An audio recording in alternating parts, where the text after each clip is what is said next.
Tetapi dharma-dharma yang baik tadi seperti sada, keyakinan, sati, ya, hiri otapa, akloba, adosa, akmoha tadi yang saya sebutkan juga bisa menjadi pengkondisi untuk kemunculan perbuatan-perbuatan jahat Anda atau kemunculan akusala dhamma istilahnya. Contohnya bagaimana? Ketika Anda hari ini mungkin berdana, ya, lalu tiba-tiba muncul kesombongan pada diri Anda, ya. Bukan karena berdana, kesombongan ini bukan tidak dikatakan sebagai dia muncul disebabkan oleh dana, tidak, tapi pengkondisi. Pengkondisi sama sebab itu berbeda. Ya, buah mangga muncul dari benih mangga. Benih mangga adalah sebabnya buah mangga. Tetapi benih mangga yang ditanam tidak akan berbuah kalau tidak diberi pupuk air sinar matahari. Pupuk air sinar matahari itu sebab sekunder kemunculannya buah mangga yang secara abhidhamma disebut sebagai pengkondisi pacaya, ya. Nah, jadi ketika misalkan seseorang melakukan perbuatan baik seperti dana atau bahkan menjaga sila, dan kemudian dia merenung, oh ternyata sila saya lebih bagus dari teman sebelah saya ini, ya. Akhirnya kusala dhamma di dalam rangkaian batin Anda mengkondisikan kemunculan akusala. Paham, ya? Nah, atau mungkin apa saja, meditasi misalkan. Anda mencapai jhana, ya. Kemudian pulang Anda bangga-banggakan pencapaian Anda kepada teman-teman Anda sombong, ya, memunculkan kesombongan, maka pencapaian jhana tersebut menjadi kondisi untuk kemunculan akusala dharma.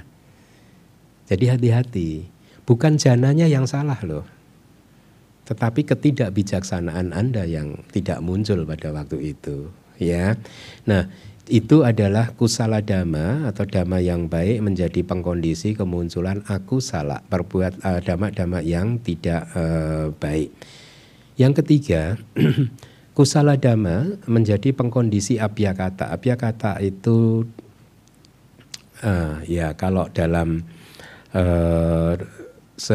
kehidupan sehari-hari itu misalkan contohnya seperti ini. Ketika Anda mempunyai sada yang kuat terhadap karma dan buahnya, ya, sada Anda tadi itu bisa menjadi pengkondisi, ya, bagi kemunculan misalkan kedamaian dan keharmonisan di lingkungan Anda.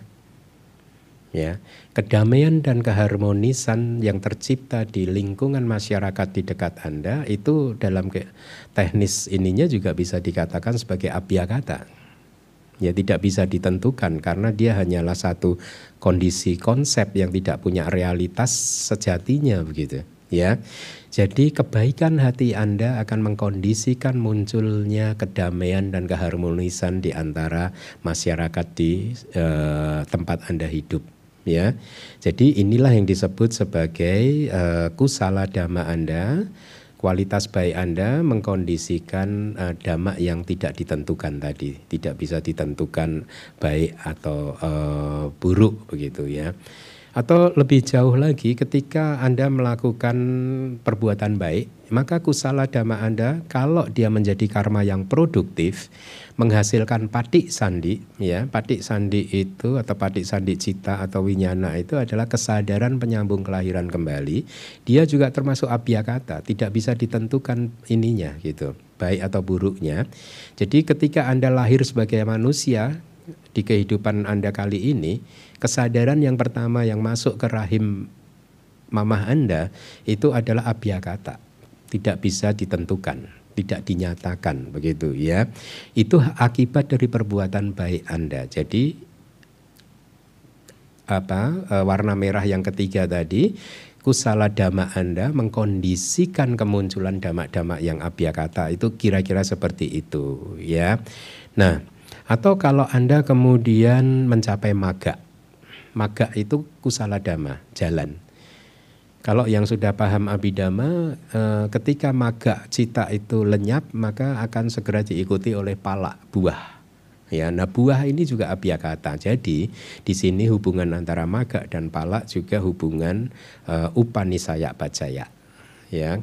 Kusala dhamma mengkondisikan dhamma-dhamma yang tidak bisa ditentukan. Yang ketiga ini memang kalau bagi yang Anda tidak paham Abhidhamma akan sulit untuk memahaminya. Nggak apa-apa, pelan-pelan ya. Yang penting Anda pahami yang dua tadi, yang pertama ya. Kemudian next slide. Purima akusala dhamma. Jadi